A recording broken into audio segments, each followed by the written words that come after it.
ሰባኬ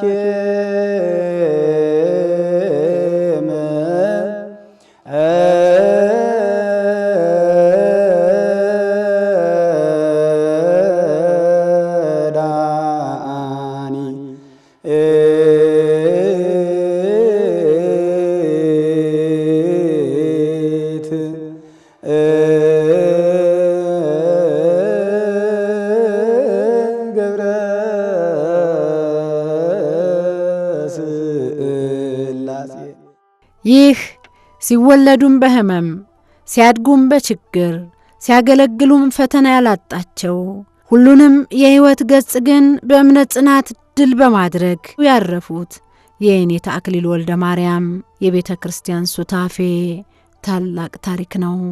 ከኔታ አክሊሉ ጋራ ያለን ትውውቅ እኔ ገና በህፃንነቴ እናቴ ወስዳ ለሳቸው አደራ ስትሰጠኝ እሳቸው በመምህርነትም በአባትነትም እያስተማሩ እያበሉ እያጠጡ እያስተማሩም ያሳደጉኝ አባቴ ናቸው። ታላቁ ሊቅ የኔታ አክሊሉ ወልደ ማርያም ከኔ ጋራ እንግዲህ ለ15 ዓመት በልጅነትም በአባትነትም በመምህርነትም የሥጋ ዝምድናም ጭምርም ስላለን ለ15 ዓመት ረጅም ዘመን አሳልፈናል።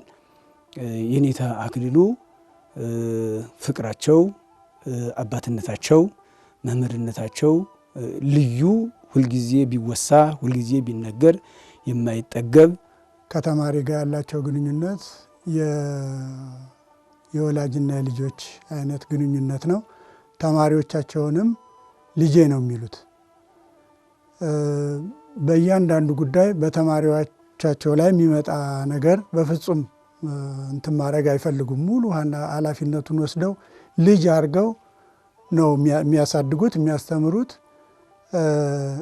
ለዚያ ሁሉ ተማሪ ደግሞ ያለው ተማሪ እንግዲህ በነበርንበት ጊዜ ቁጥሩ አንዳንዴ ከፍና ዝቅ ቢልም ከ300 እስከ 400 ተማሪ ነበርና ለሁሉም እኩል የሆነ አባትነት አላቸው። እንደ ማንኛውም አማኝ ዘብር ቅዱስ ገብርኤል በጸበል ይታወቃልና ያ ጸበል ደግሞ እንዲታወቅ አንዱ ምክንያት እሳቸው ናቸው። በሚሰጡት ፈውስ በጸሎታቸው በአባታዊ ማንነታቸው ነው በብዛት ማውቃቸው። ሌሎቹ መምህራን ከእሳቸው እግር ስር ቁጭ ብዬ ባልማርም ግን ህይወታቸው ራሱ ለእያንዳንዳችን መምህር ስለሆነ የማውቃቸው ከዚህ አንጻር ነው። እኛ የኔታ አክሊሉ ነው የምንላቸው። ይሄን የምንላቸው ተማሪዎቻቸው ያስተማሩን ናቸው።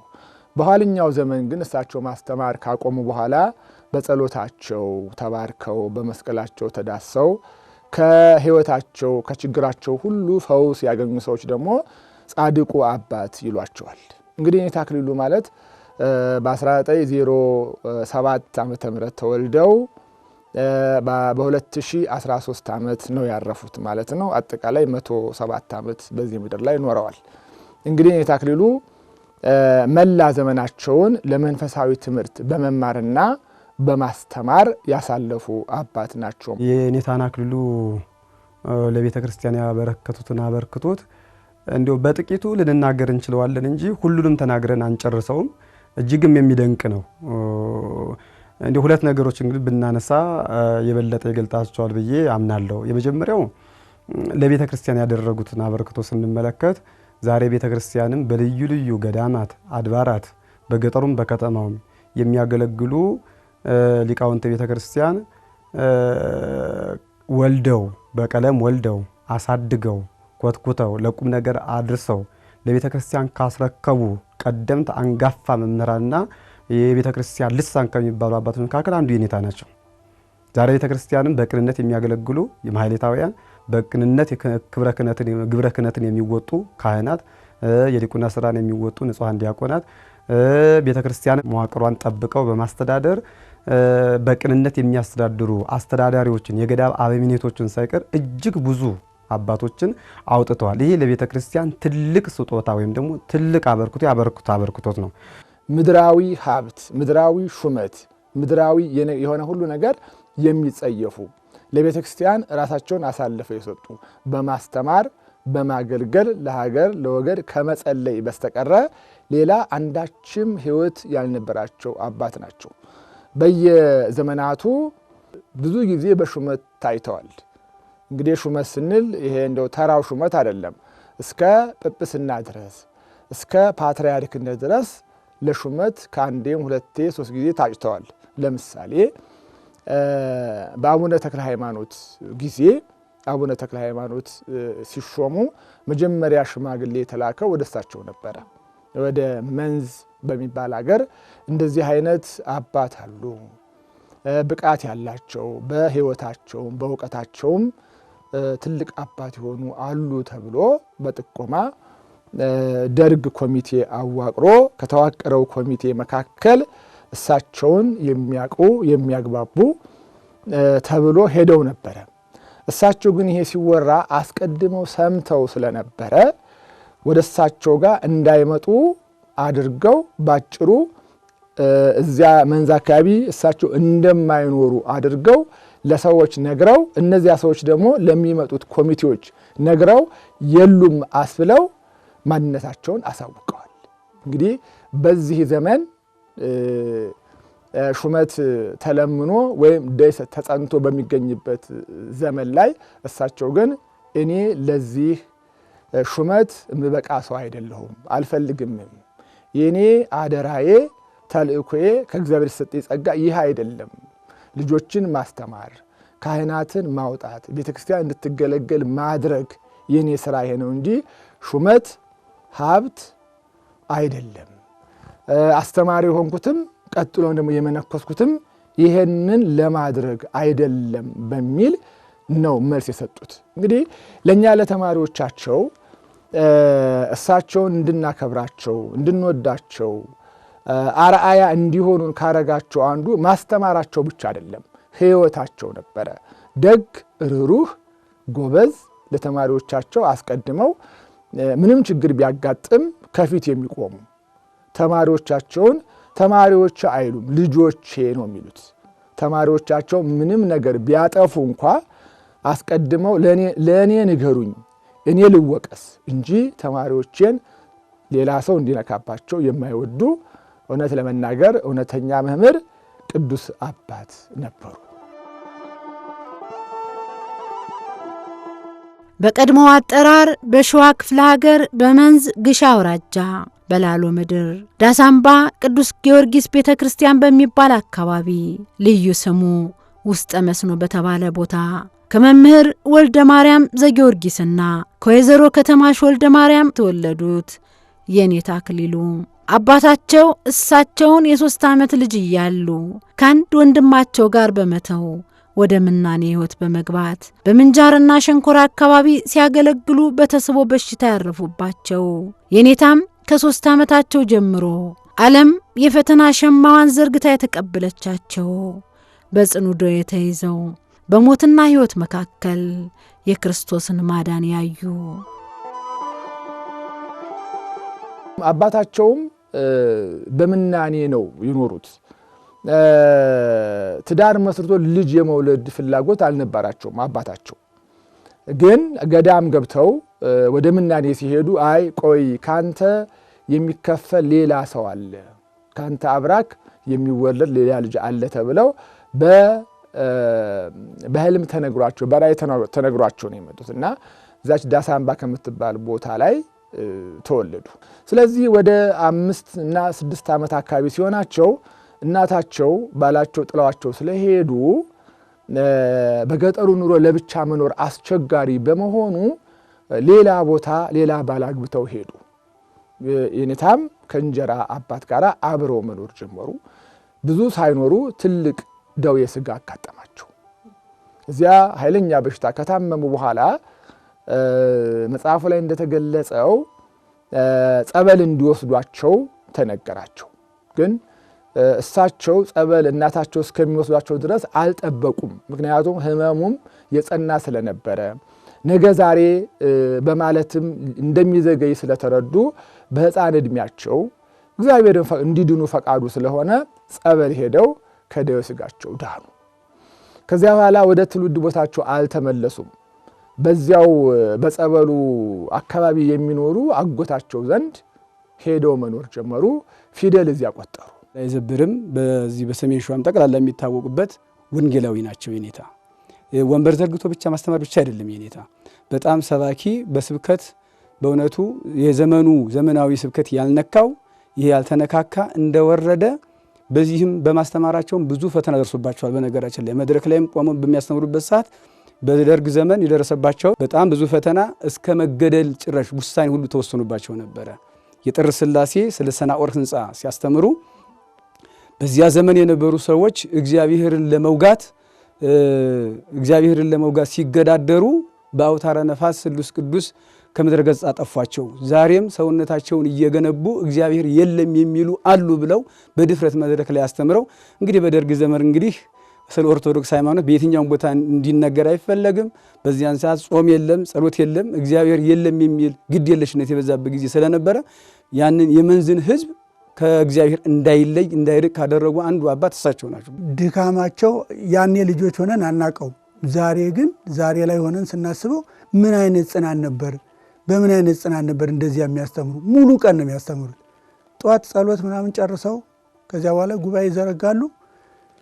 ምንም አይነት ያለ ድካም እኛ ትምህርቱን ቶሎ ቶሎ እንትን ለማድረግ ትንፋሽ አንሰጣቸውም። በዚህ ሌላው ይጠይቃል፣ በዚህ ጎን ሌላው ይጠይቃል። እንደዚያ ሆነው ማታ ለውዳሴ ማርያም ጸሎት ሰዓት 11 ሰዓት ሲደርስ ነበር ወንበር የሚታጠፈው። ዛሬም ድረስ እሳቸው በሕይወተ ሥጋ ባይኖሩም በአካለ ነፍስ አሉ። ዘብር ቅዱስ ገብርኤልን ለትውልዱ አስረክበው የሄዱት እሳቸው ናቸው።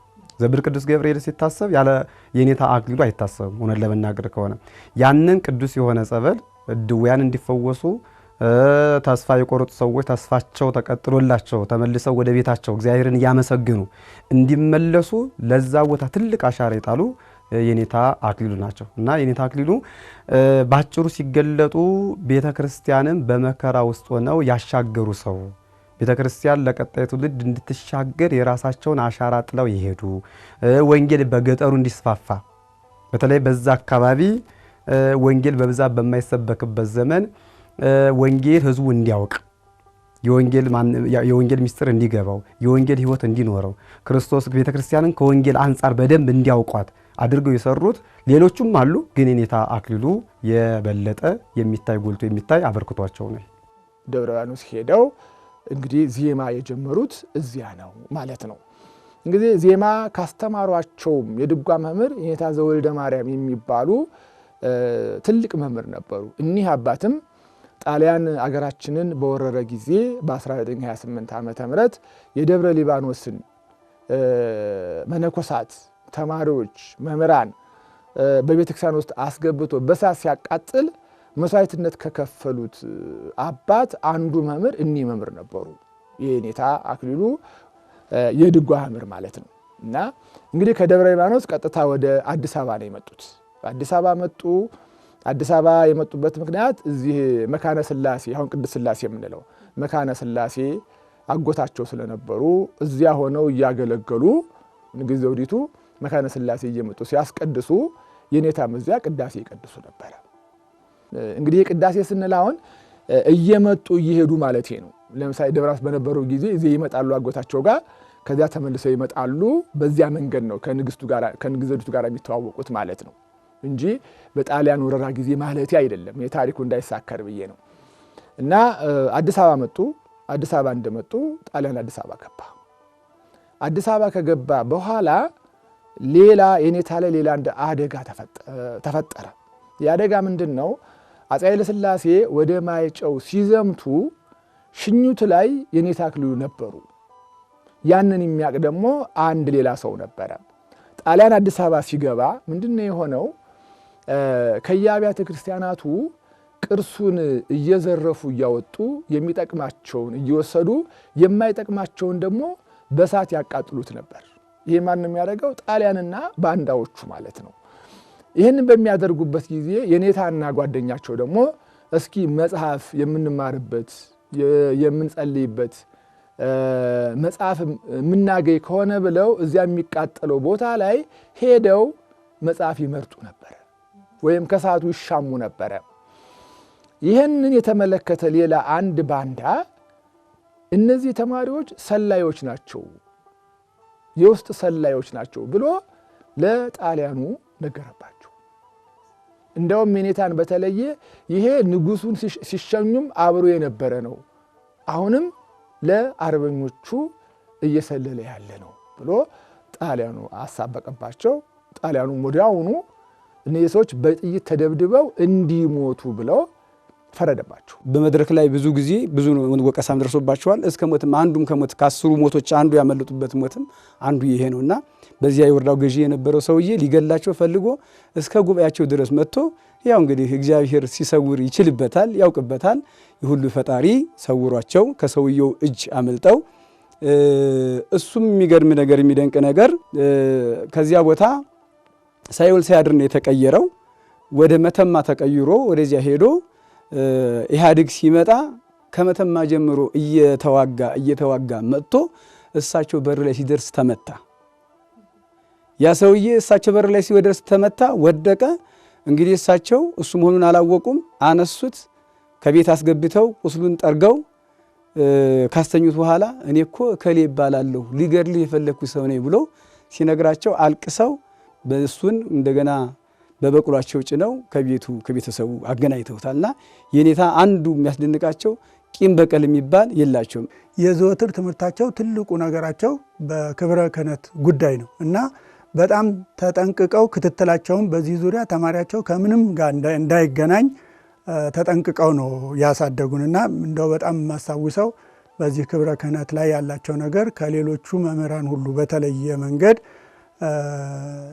ለቤተ ክርስቲያኒቷ ቀጣይነት አገልግሎት ምእመናን እንዲገለገሉ ያላቸው ነገር ይሄ ነበር። በጣም ትልቁ ክብረ ክህነትን ነው የሚያስተምሩን እና ንጽህናችሁን ጠብቁ፣ ራሳችሁን ጠብቁ፣ እናንተ ከሌላው ሰው የተለያችሁ ናችሁ፣ እግዚአብሔር ለዚህ ክህነት መርጧችኋል። ይህም ምርጫችሁን አሁን እናንተ ላይገባችሁ ይችላል። ስለዚህ ይህንን በደንብ እንድትረዱልኝ ይፈልጋለሁ። ክብረ ክህነትን በአግባቡ ጠብቃችሁ በእግዚአብሔር በፈቀደላችሁ ቦታ በእግዚአብሔር በወደደው ቦታ በሚያሰማራችሁ ቦታ ነገ ቤተ ክርስቲያንንና ሰውን እንድታገናኙ የሚለው ትምህርታቸው በዋናነት ይሄ ነበር። መቼም አትሙች አላት ነፍስ ነውና አስተርጓሚው ይሄ ከአማሴን የመጡት ሌላ አስተርጓሚ ነበርና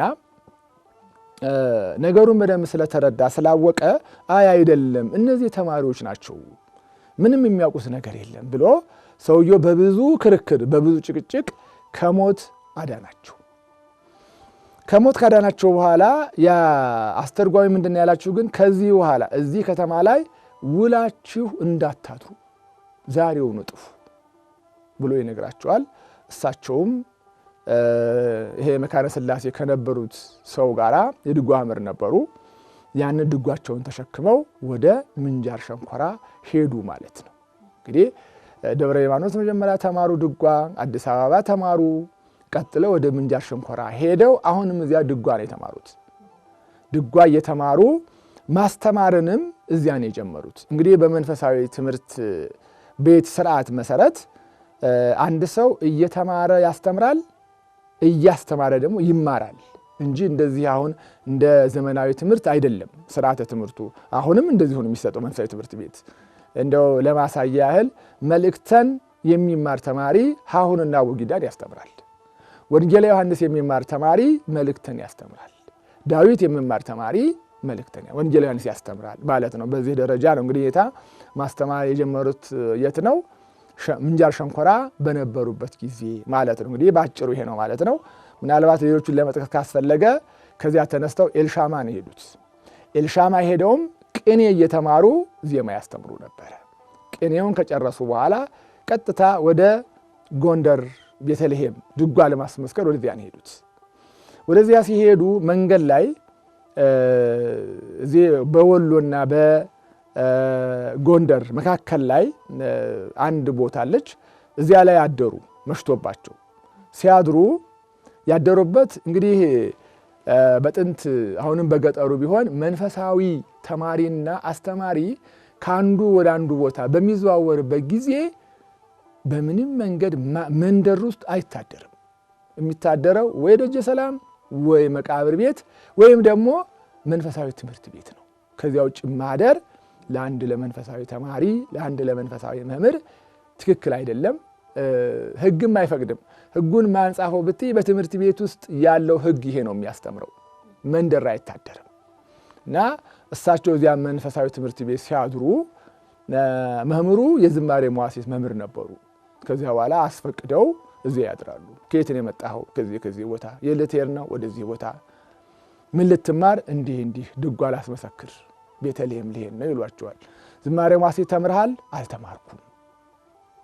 አይ እንግዲያውማ ተማር ዝማሬ መዋሥዕት ይሏቸዋል። እንግዲህ የድሮ ሰዎች መምህራኑም ሲመክሩ የእውነት ነው፣ ተማሪውም ደግሞ ያንን የእውነት ምክርን ገሶ ወይም ደግሞ አልቀበልም ብሎ አይሄድም።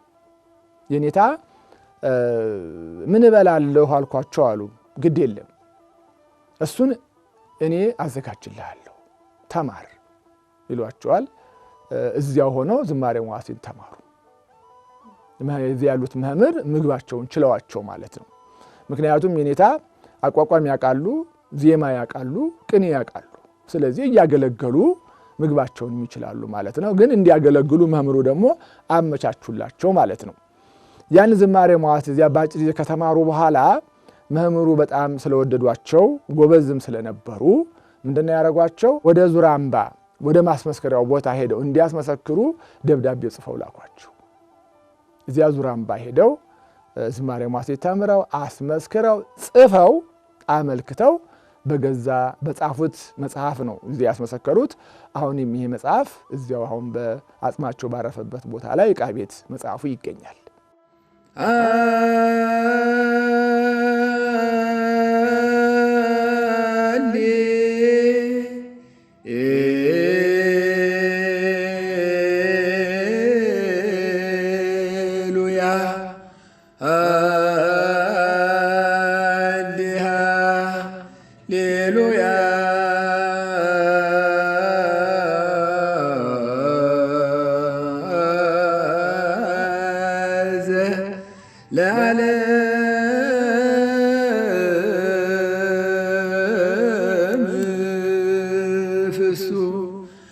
ገጹ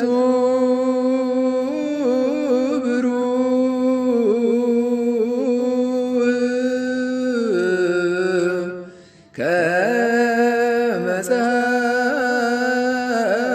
ከመፀሐይ ልሳኑ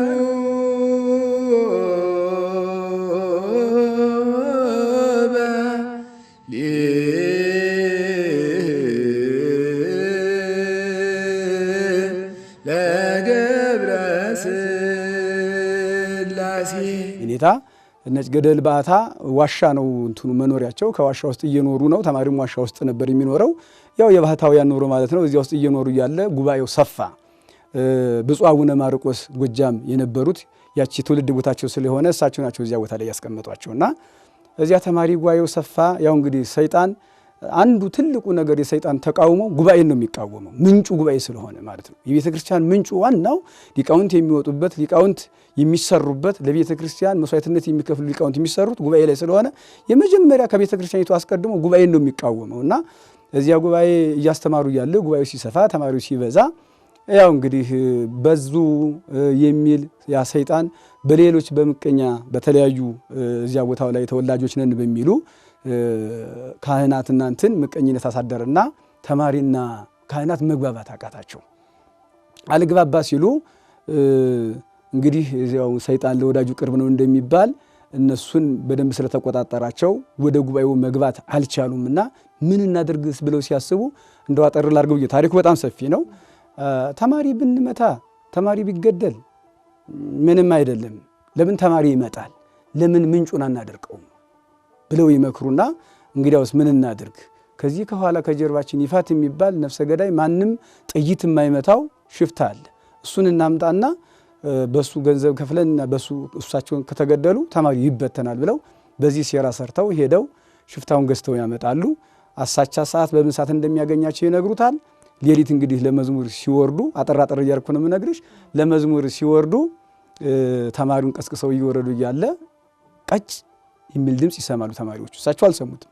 የኔታ ትልቁ ነገራቸው ልክ እንደ ክርስቶስ ልክ እዚያ ዮሐንስ ወንጌል ምዕራፍ 10 ላይ እሱ ከፊት ከፊት እየሄደ በጎቹ ከኋላ ከኋላ እንደሚከተሉት ተማሪ አስቀድሞ አይሄዱም። የኔታ ሁልጊዜ ተማሪው ከኋላ ነው፣ እሳቸው ናቸው ቅርብ የሚሄዱ። ምን እንደሚገጥማቸው አታውቁም፣ እኔ ለእናንተ ተጠያቂው ብለው ነው የሚያስቡት። እና በዚያ መንገድ ነው የሚሄዱትና ከፊት ከፊት እየሄዱ እያለ ተማሪ ከኋላ ነው። ቀጭ ሲል ሲሰሙ የኔታ ምንድን ነው ምናምን ሲላቸው ባትሪዋን ጥፍት ያደርጓታል። አሁንም ደግሞ ቀጭ ይላል፣ አሁንም ደግሞ ቀጭ ይላል።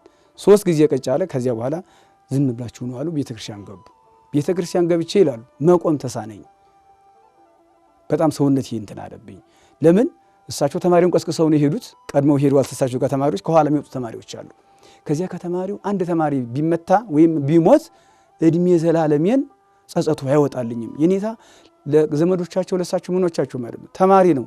እናቴም አባቴም እግዚአብሔር የሰጠኝ በሰው ዘንድ የምከብርባቸው በእግዚአብሔር ዘንድ የምታወቅባቸው ለእኔ ልዩ ስጦታዎቼ ተማሪዎቼ ናቸው ብለው ነው ይህን ታሚያሙትና አንድ ነገር ቢሆን ብዬ በጣም ሰውነት የመቋቋም አቃተኝና ተማሪ ልኬ እንዳትመጡ ብዬ ላኩኝ በሌላ መንገድ ይላሉ። ከዚያ ይሄ ነገር ከሆነ በኋላ ሰውየው ይሄ ነገር ይከስበታል። ተመልሶ ቤቱ ይሄዳል። ቤቱ ከሄደ በኋላ ሰውየው እንቅልፍ መተኛት አልቻለም። ቅዠት ነው፣ ያቃዣዋል። ቁጭ ብሎ ነው የሚያድረው። ይሄ ሰውዬ ጥይት እንዳያስመታ የሰራለትን ሰውዬ ሄዶ ይጠይቀዋል። እንዲህ ሄጄ እንደዚህ ነበረ እንዲህ ሳይሳካል ይቀረ ምንድነው ብሎ ሲጠይቀው ያ ሰውዬ ስማ እኔና አንተ ከምናስበው በላይ ነው ይህ መነኩሴ በፍጹም አንተን ለማድረግ አትችልም፣ ብትችል ሄደህ ይቅርታ ጠይቅ ይለዋል። እና በእኔና በአንተ ጥበብ የሚሆን ጉዳይ አይደለም ከአቅማችን በላይ ነው ሲለው ያ ሰውዬ እንግዲህ ቀን ጠብቆ በሌላ ቀን እንትን ብሎ መጥቶ እንደዚህ ያገናኙኝ አለ። ተገናኙ። እኔ በዚህ ቀን ልገለወት እንደዚህ ሌሊት 3 ጊዜ ቃታ አስቤ እምቢ አለኝ። በዚያ ተመልሼ ሄድኩኝ። ገንዘባቸውንም መልሼ ሄጀም እንደዚህ ሲጠይቅ የማይሆንልህ ነው አሉኝ።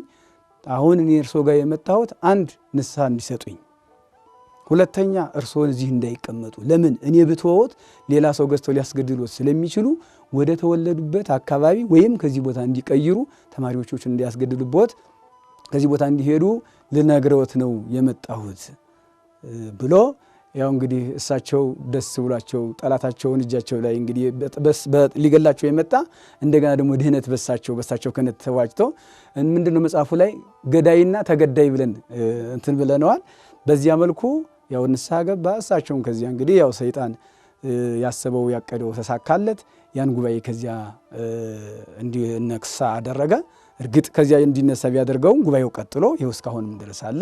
ያው እሳቸው ያቀኑት እሳቸው የመሰረቱት እሳቸው የደከሙበት የወጡበት የወረዱበት ጉባኤ ነው። አሁንም ቢሆን ከ350 በላይ ተማሪ ደቀ መዛሙርት አሉ እዚያ ቦታ ላይ።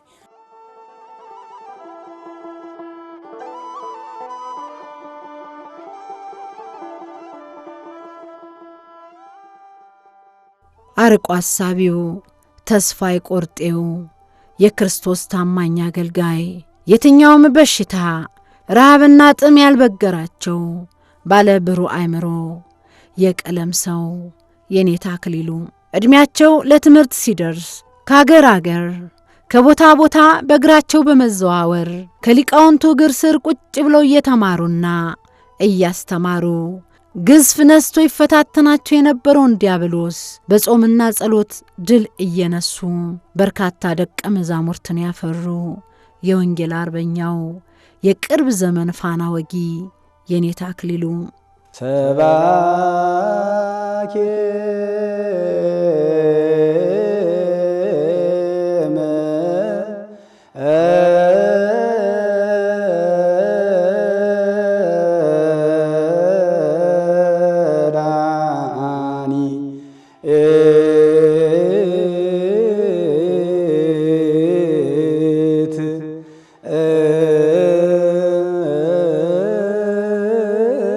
ገብረ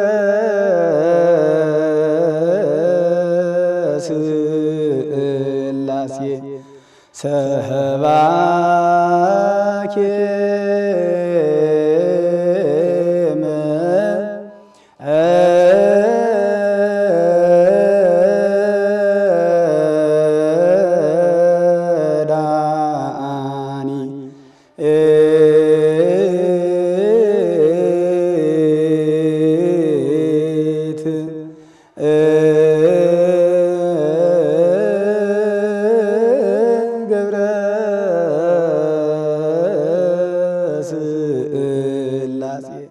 ደርግ ዘመነ መንግስት ቤተክርስቲያን ትንሽ ፈተና ላይ ነበረች። አሁን ያንን ፈተናው ሙሉ በሙሉ ባናነሳውም የቤተክርስቲያን ሰዎች እጅግ ፈተና ላይ የነበሩበት በተለይ ደግሞ አብነት ደቀ መዛሙርታን በተለይ ወጣቶችም ስለሆኑ ለጦርነትም ስለሚፈለጉ ለመዝመትም ስለሚፈለጉ እጅግ በጣም አስቸጋሪ ዘመን ነበር። በተለይ እሳቸው በነበሩበት ጊዜ እና የኔታ በጣም ለየት የሚያደርጋቸው በዛ ዘመን የማይታሰብ ነው የማይታሰብ ደቀ መዛሙርቶቻቸው የቤተክርስቲያን ልጆች እንደሆኑ እነሱ ሰላማዊ ሰዎች ቤተክርስቲያን ትምህርት ብቻ የሚማሩ ለሀገር ሰላምን የሚጸልዩ ከቀለም ውጪ ሌላ ነገር የማያውቁ ጦርነትን አመጽን የማያውቁ ንጹሃን ዜጎች ከዜግነት አንፃር ከቤተክርስቲያን አንፃር ደግሞ ንጹሃን የቤተክርስቲያን ልጆች ብቻ እንደሆኑ እንዲለዩ መታወቂያ አውጥተው ነበር።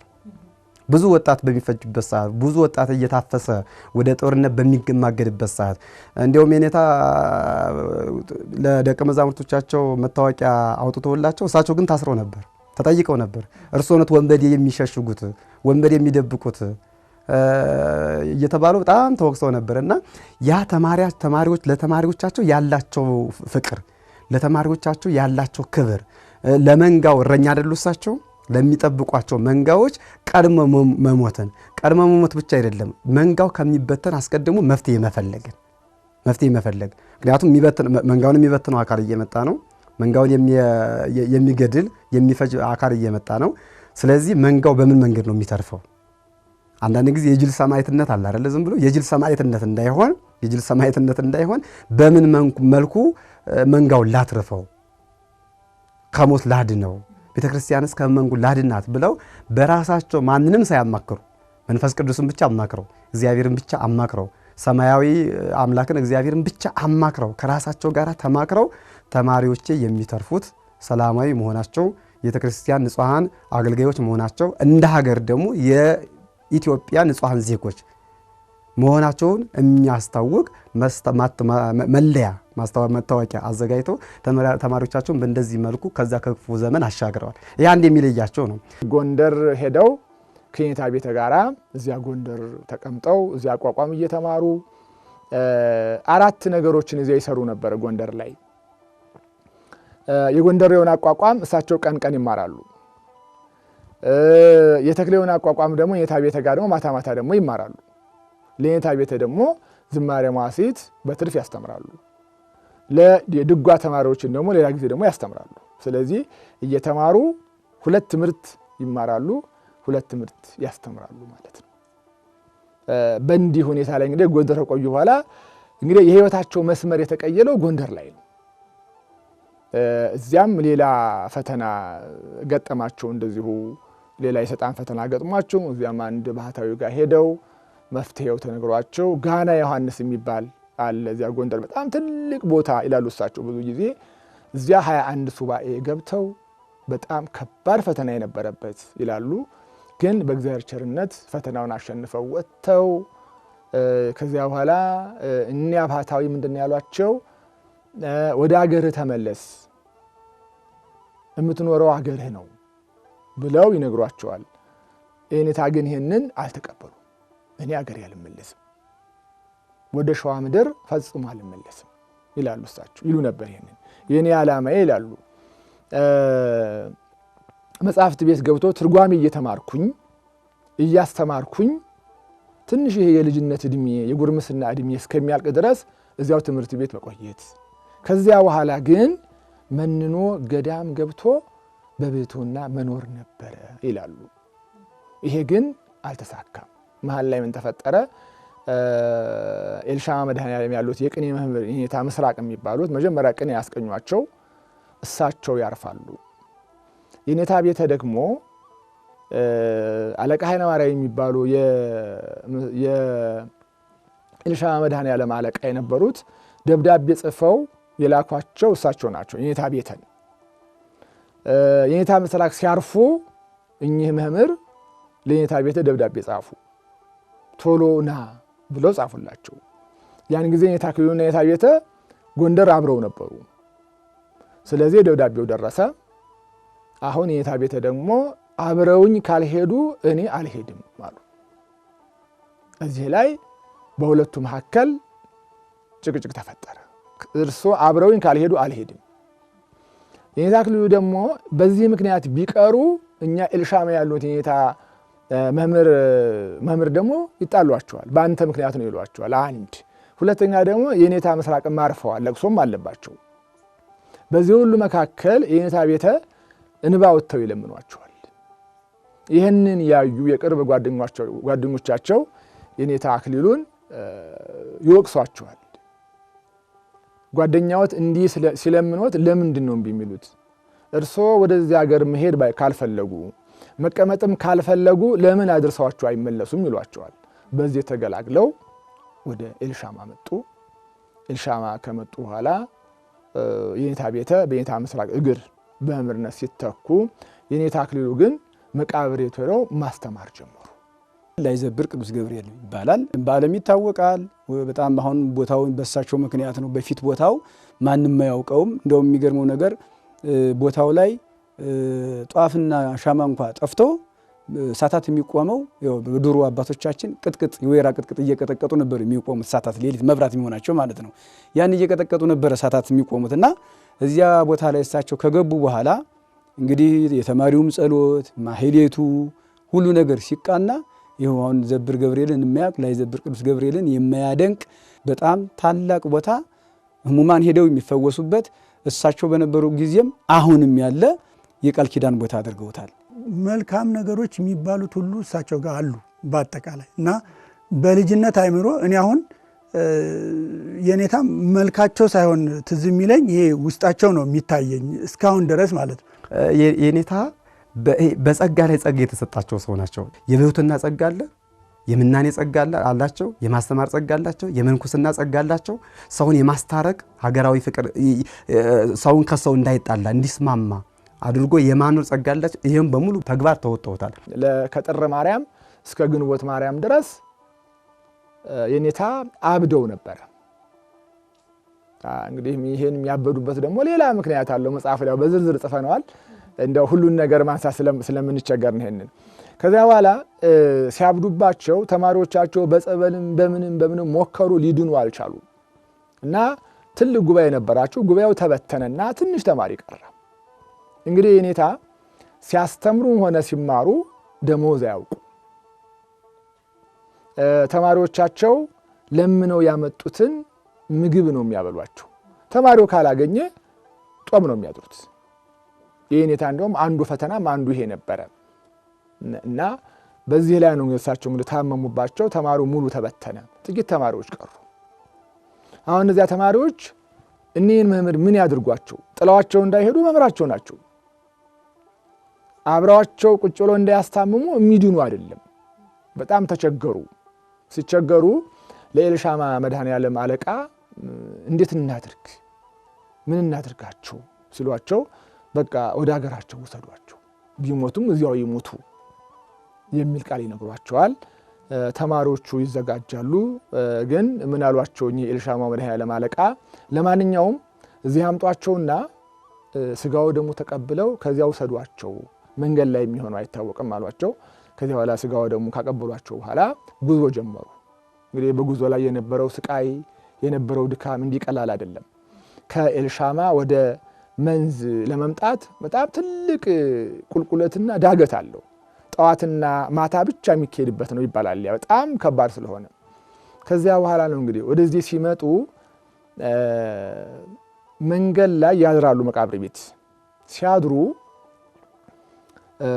እዚያ አድረው ጠዋት የከበሮ ድምፅ ይሰማሉ። ተማሪዎቹ ሲሄዱ ካህናቱ ፍታት እየፈቱ ነው። ያንን ፍታት ተማሪዎች ይካፈላሉ። ምድስ ያው የገጠር ባህሉ ነው። ተማሪ ፍታት ከፈታ ምግብ ይበላል፣ አብሮ ነው የሚበላው።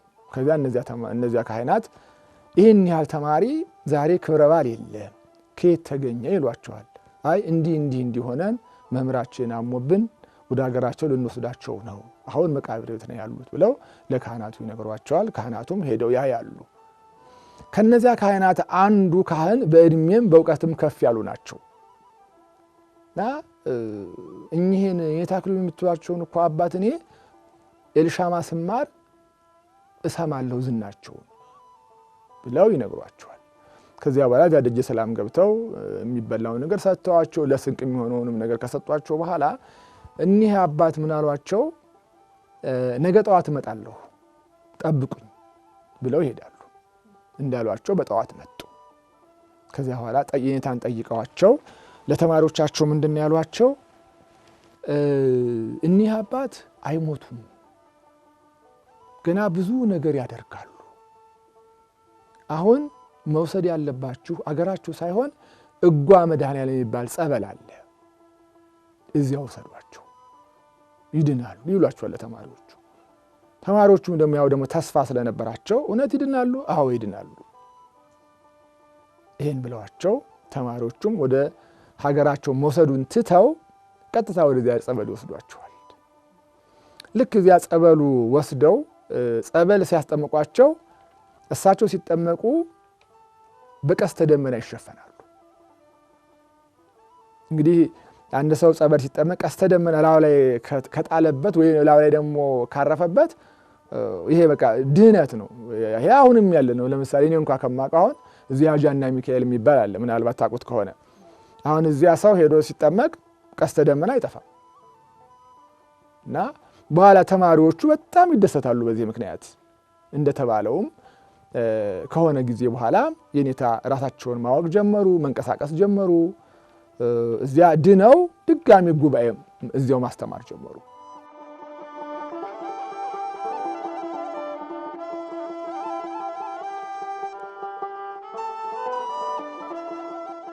የኔታ አክሊሉ ደቀ መዝሙር መጋቢ ሕሩያን የማነ ብርሃን ጌታውን በጻፉት ዝክረ ነገር ዘኔታ አክሊሉ ጻዲቁ ሰው ዘብሔረ መንዝ በተሰኘው መጽሐፍ እንዲሁም በሌሎች ደቀ መዛሙርቶቻቸው እንደተነገረው በዘብር ገብርኤልና በሌሎች አካባቢዎች በነበራቸው አገልግሎትና ቅድስና ለትውልድ ምልክት የሆኑት የኔታ አክሊሉ ወንበር ተክሎ ማስተማርና ማገልገል ብቻ ሳይሆን በየዘመኑ ለሚነሱ የቤተ ክርስቲያን ፈተናዎች ከፊት በመቆም ሕግና ሥርዓቷ እንዳይዛነፍ በመሞገትና በመርታት ባደረጉት ተጋድሎ ለእስርና እንግልት የተዳረጉት የኔታ አክሊሉ ሹመትም ምቾትም ያላጓጓቸው በሃይማኖት ጸንቶ ማጽናትን ኖረውና ሆነው ያሳዩ ድንቅ አባት የኔታ አክሊሉ ዘብሔረ መንዝ ደብረ ሊባኖስም ወርደው ከኔ ጋር ነበር። ደብረ ሊባኖስ ሲወረን ነው የምናወራው። ምንድነው የኔትዬ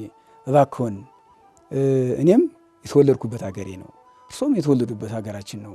ይህ ቦታ እንደዚህ የገነነው እንደዚህ የታወቀው በእርሶ ነው። ሰብ ይቀድሶ ለመካን መካን ይቀድሶ ለሰብ ነው። ስለዚህ እርሶንም እዚህ ደረጃ ያደረሰዎት ይህ መልአክ ነው። ከልጅነቱ ጠብቆ እንደጠበቀዎት ስለትም እንደነበረቦት ይነግሩናል። ስለዚህ ወደዚህ ቦታ የትን ፍጪው ዶቄትን አምጪ ነው። እርሶ እንደሆነ የሚፈልጉት ጽድቁን ነው። ጸሎትዎት እንደሆነ ስራዎት እንደሆነ ቅድመ እግዚአብሔር ደርሷል። ስለዚህ አጽሞት እዚያ ቦታ ላይ ቢያርፍ ስላቸው እንግዲህ እግዚአብሔር እንደፈቀደ የትም ያርገኝ የትም ያስቀምጠኝ እኔ የምፈልገው እንዳልከው ነው አንተ እንዳልከው ነው እየተባባልን እየተነጋገርን እያለ ያው ተክልዬን በጣም ስለሚወዱ እዚያ 3 ዓመት ተቀመጥን። ከዚያ በኋላ ያው ተመልሶ ወደ አጽኖ ባታቸው ወደዚያው ተመለሱ። ያው ፈቃድ እግዚአብሔር ሆኖ እዚያው ቦታ ላይ አጽማቸው አረፈ ማለት ነው። ሐዋሳውያን ሲባል በብዛት ተለይተው የሚኖሩ ሰዎች ናቸው መናንያን ሲባል። የኔታ ግን እንደዛ አይደሉም። ምናኔው አለ፣ ብቱናው አለ፣ መልሶ ደግሞ ማህበራዊ ህይወት ይኖራሉ። ማህበራዊ ህይወት ይኖራሉ ሲባል የተራበ ሰው ካለ ሰብስበው እንዲያበሉ ሰዎችን ያስተባብሩ ነበር። የታረቀ ሰው የተጣላ ሰው ካለ በየቤቱ ሄደው እያንኳኩ እንዲታረቁ ያሳርቁ ነበር። ድግስ ደግሰው ሰዎች ድግስ ደግሰው ድሆችን ጠርተው እንዲያበሉ፣ አንዱ የተሻለ ገንዘብ ካለው ዝቅተኛ ኑሮ የሚኖረን ሰው እንዲረዱ የሚያደርግ ማህበራዊ ህይወት ላይም ትልቅ ስራ ሰርተው ይሄዱ። ማስተማር ብቻ አይደለም የኔታ ቁጭ ብለው ወንበር ላይ ተቀምጠው ደቀ መዛሙርቱን ማስተማር፣ ፍሬ ማውጣት፣ በብቱና መኖር ብቻ አይደለም፣ ያልተማረውን ማህበረሰብ በማህበራዊ ህይወት እንዴት ሆኖ መኖር እንዳለበት ስራ ሰርተው የሄዱ ትልቅ አባት ናቸው እነ የኔታ አክሊሉ። በዚህ በጣም ይለያሉ። ከናጽዮን ማርያም ሲያስተምሩ ሶስተኛውን ፓትርያርክ ብፁዕ ቅዱስ አቡነ መርቆሬዎስን አስተምረዋቸዋል። እዚያ ጸመ ድጓ ይማሩ ነበር። ይሄም የሚታወቅ ዘንድ አቡነ መርቆሬዎስ ፓትርያርክ ከሆኑ በኋላ እዚህ ለደይ ጽናት መጥተው ሰው ይዟቸው ይገባል ፓትርያርኩ ጋር። ከዚያ በኋላ የኔታ ታሪካቸውን ይናገራሉ በተወሰነ ደረጃ። ግን ይሄ ሁሉ ሲሆን የኔታ አክሊሉ ፓትርያርኩን አያስታውሷቸውም። ፓትርያርኩ ግን አስተዋውሰዋቸዋል። እኔን ያስታውሱኛል፣ አትከናጽዮን ሆነው እንዲህ ጸመ ድጓ እርስዎ ኖት ያስተማሩኝ ብለዋቸዋል። እና ከዚያ በኋላ ነው ያስታወሷቸው። በጉባኤ ዘርግቶ በማስተማር ደረጃ በጣም ብዙ ነው። ግን በአብዛኛው አሁን በሕይወተ ሥጋ የሉ። እሳቸው ያስተማሯቸው ቀደም ያሉት ሰዎች ጉባኤ ዘርግተው አስተምረው በአብዛኞቹ አልፈዋል። በአዲስ አበባ እንግዲህ መጠቀስ ካለበት እኔ እንግዲህ አንዱ ነኝ። ፊደል ቆጥረው ያስተማሩኝ እሳቸው ናቸው። በእርግጥ ለእኔ ከቃለ እግዚአብሔሩ በዘለለ በሕይወት የሰሩኝ ይበልጣል። የኔታ አክሊሉ ተማሪዎች በአብዛኛው የሚነግሩሽ ይህንን ነው። ቃለ እግዚአብሔር ትምህርትን ማንም ሰው ሊያስተምር ይችላል። ሕይወትን ግን ማንም ሊያስተምር አይችልም። የሶስተኛውና የአራተኛው መቶ ክፍለ ዘመን ላይ እሳቸው በአካል ሳይኖሩ በመንፈስ የኖሩ ሰው ናቸው። አንድ ሁለተኛ ደግሞ የዚህኛውን ዘመን ስናይ የኔታ ለዚህኛው ዘመን ጥሩ መዶሻ ናቸው። ይሄ ለስልጣን ሽሚያ የሚሻማውን ፍቅረ ሲመት ያደረበትን ሰው ሹመት ላይ ብቻ ትኩረት ያደረገ ሰው፣ መንፈሳዊ ሕይወት ላይ ትኩረት ያደረገ ሰው፣ ቀድሞ ወንበር ላይ ለመቀመጥ የሚፈልግን ሰው የኔታ በዘመኑ የተነሱ ጥሩ መዶሻ ናቸው። የኔታ ፍቅረ ሲመትን እንዴት ሸሿት? የኔታ ፍቅረ ሲመትን እንዴት አሸነፏት? የኔታ ፍቅረ ሲመትን እንዴት ወደ ኋላ ገሸሽ አሏት? እንዴት አላሸነፈቻቸውም ስንል ይሄ ግሩም ነው ብለን ከማለፍ በቀር አናውቅም። የእግዚአብሔርን ጸጋ በሚገባ ተቀብለው ለሀደራው ለዛ ለጸጋው በቂ ሆነው ተገኝተዋል ብለን ከመናገር ባለፈና የኔታ አክሊሉ ለዚህ ዘመን ጥሩ መምህር፣ ጥሩ አርአያ፣ ጥሩ ምሳሌ ይሆናሉ። ምንድነው የተደረገው? በአንድ ወቅት መጽሐፋቸው ላይ የኔታ የማነ የእሳቸው ደቀ መዝሙር እንደመሆናቸው መጠን ያነሱት በደንብ ነው ታሪኩን የጻፉት። በዘመኑ የኔታ ከንጽህናቸው እውነት ነው፣ ከቅድስናቸው ትክክል ነው። እውነት ለመናገር ከሆነ ለሹመት መታጨታቸው ልክ ነው እኮ። ምክንያቱም ንጽህናቸውን አይተው ነው፣ ቅድስናቸውን አይተው ነው። አንድ ሁለተኛ፣ ሶስተኛ ደግሞ እውቀታቸውን አይተው ነው። ስነ ምግባራቸውን አይተው ነው ለጵጵስና ያጯቸው ሰዎቹ በወቅቱ የነበሩት ኃላፊዎች፣ የቤተ ክርስቲያኑ ኃላፊዎች ለሹመት ያጯቸው። እሳቸው ግን ምንድነው ያሉት? አይ እኔ የገጠር የምኖር የበጎች እረኛ ነኝ። እንግዲህ አስቡ፣ የበግ እረኛ ምንድን ነው? የበግ እረኛ በበጎቹን በመሰማሪያ ሲያሰማራ ለደቂቃ እንኳን ዞር ማለት የለበትም። በተለይ ደግሞ ተኩላ ያለበት አካባቢ ከሆነ ስለዚህ የግዴታ በግ ምን ያስፈልገዋል? እረኛ ያስፈልገዋል። እረኛ ደግሞ ከምን አይለይም? ከበጎቹ አይረኝም። ከበጎቹ የተለየ እረኛ ሲጀምር እረኛ አይደለም። እና የኔታ የሰጡን መልስ እኔ በጎቹ እረኛ ነኝ፣ ትቻቸው እንዳልመጣ በጎችን ተኩላ ይበላብኛል። እና ለበጉ የሚያዝን እረኛ አይገርም። ስለዚህ የኔታ መልካቸውን የሚያዩት ክርስቶስን የሚያዩት መንፈሳዊ ማንነታቸውን የሚያዩት በመንጋ ውስጥ ሆነው ነው። ስለዚህ መንጋቸውን ትተው ሲሄዱት መልካቸውን ማየት አይችሉም። እና የሰጡት መልስ ምንድነው? እኔ መንጋዎችን ትቼ ከመጣሁ እረኛ ነኝና ተኩላ ይበላብኛል፣ ለዚህ እኔ አልመጥንም ብለው ነው የሰጡትና የኔታ ብዙ የሚያስደንቅ ነገር አላቸው። ጸሎት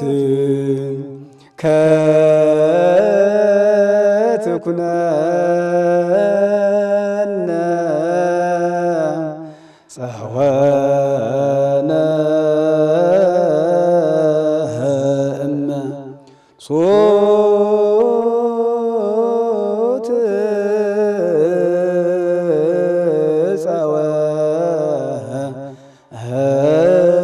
ጸወነ እመንሱ ጸሎት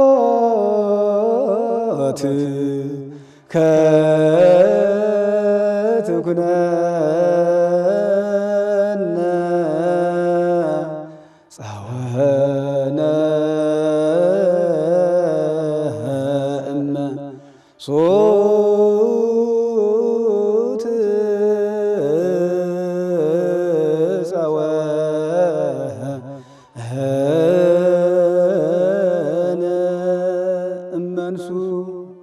እንግዲህ እሳቸው በአጸደ ነፍስ ሆነው ይመለከቱኛል። እኔ በአጸደ ሥጋ አለው። አባቴ አይርሱ ነው የምለው።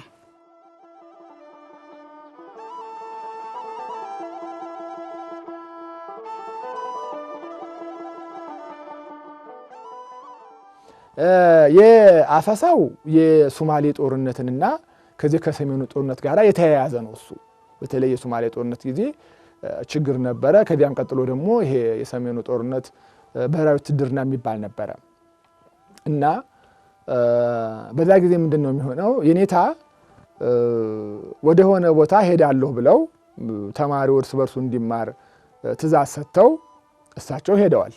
እውነት ለመናገር እኛም የምናውቀው ይሄንን ነው። እሳቸው እንደሌሉ ነው የምናውቀው። ይሄንን ደግሞ የዚህ አካባቢው አብዮት ጠባቂዎች ይሄን መረጃ ደርሷቸዋል።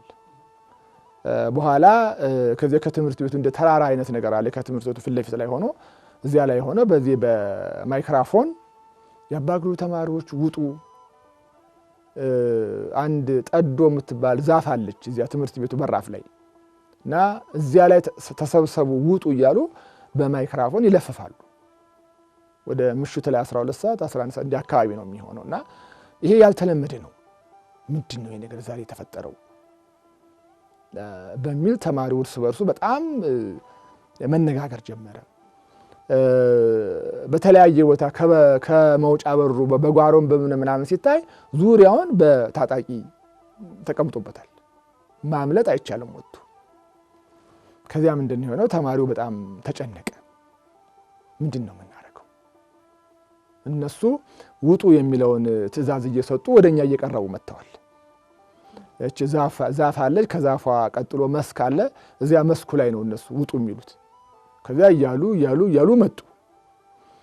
በዚህ ጊዜ እሳቸው ነጠላቸው ጋቢያቸውን ለብሰው ከዘራቸውን ይዘው ከቆርቆሮ ቤት አለ ትልቅ እሳቸው የሚኖሩበት ከዚያ ሲወጡ ነው ያየናቸው። ስንት ሰዓት እንደመጡ መቼ እንደመጡ ማንም ያወቀ ሰው አልነበረም። እና እሳቸው ብቅ ሲሉ ያ ሁሉ በየጎጆ በራፍ ላይ ተጨንቆ ተጠቡ የነበረው ተማሪ መቼስ ሰው መቼም ልጅ እናት አባቱን ሲያይ እናቱን ሲያይ እንዴት ነው የሚደሰተው? በጣም ሁሉም ሰው እረፍት ነው ያገኘው። ከዚያ በኋላ እሳቸው ምን አሉ? በሉ በየጎጃችሁ ገብታችሁ ስራችሁን ቀጥሉ ብለው እሳቸው ወጡ። እነዚያ አብዮት ጠባቂዎች የኔታ ብቅ ሲሉ በቃ የሚሆኑትን ነው ያጡት። ምክንያቱም እነሱ እንኳን እሳቸው እኛም አላወቅን መኖራቸውን። ከዚያ በኋላ እንግዲህ በጣም ተደናገጡ። ምክንያቱም የኔታ ፊት የኔታ በጣም ሰውነታቸው ኮሳሳ ነው፣ በጣም ትንሽ ናቸው። ሲቆጡ ግን ሌላ የተለየ ሰው ነው የሚሆኑት በሚያስገርም መንገድ። አሁን እንዴት ልበልሽ እንደው አሁን ድመት ወይም ነብር ሲቆጣ እንዴት ነው የሚሆነው? ይሄ ብጥብጥ እንደሚዋየት እና ግርማ በጣም ነው ግርማ ሞገሳቸው የሚያስፈራው። እና ከዚያ በኋላ እነዚያ ሰዎች በአግባቡ እንኳን ሰላምታ መስጠት አልቻሉም። ምን ፈልጋችሁ መጣችሁ? በዚህ ጨለማ ለዚህ ትምህርት ቤት ኃላፊው እኔ ነኝ። የምትፈልጉትን ነገር አንድ ቀን መምጣት ትችላላችሁ። ሁለተኛ ደግሞ እኔን ነው ማናገር የምትችሉት። ወንጀል የሰራ ተማሪ ካለ ያጠፋ ካለ እኔ ነኝ የምጠየቀው እንጂ በጨለማ ተማሪ ውጡ ብላችሁ ማዘዝ ማን መብት ሰጣችሁ በሚል በቁጣ ተናገሩ።